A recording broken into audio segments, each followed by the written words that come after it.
Hi, I'm Neil, and I'm going to be your guide throughout this course.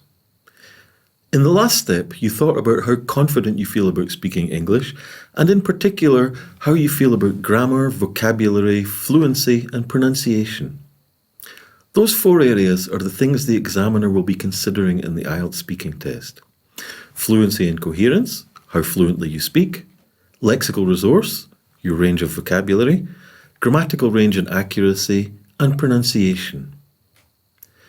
My students usually tell me that grammar is the one they most want to improve, but everyone's different, and all 4 areas are equally important to doing well in the test, so we'll look at them all during this course.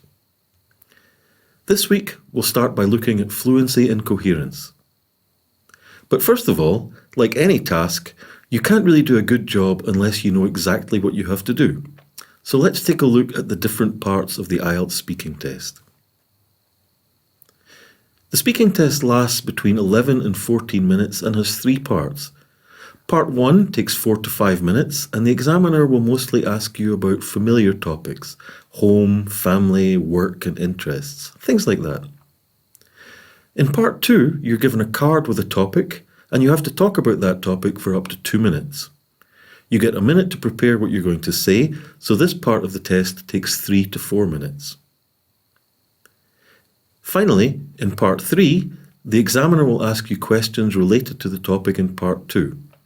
These questions will ask you to talk about more abstract ideas than the familiar things you talked about in Part 1. Part 3 lasts 4 to 5 minutes. This week, we'll concentrate on Part 1 of the test, talking about familiar topics. You'll find out exactly what the examiner is looking for, and you'll learn strategies for giving the kind of answers they want to hear. But before all of that, in the next step, we're going to look at ways of getting the most out of this course.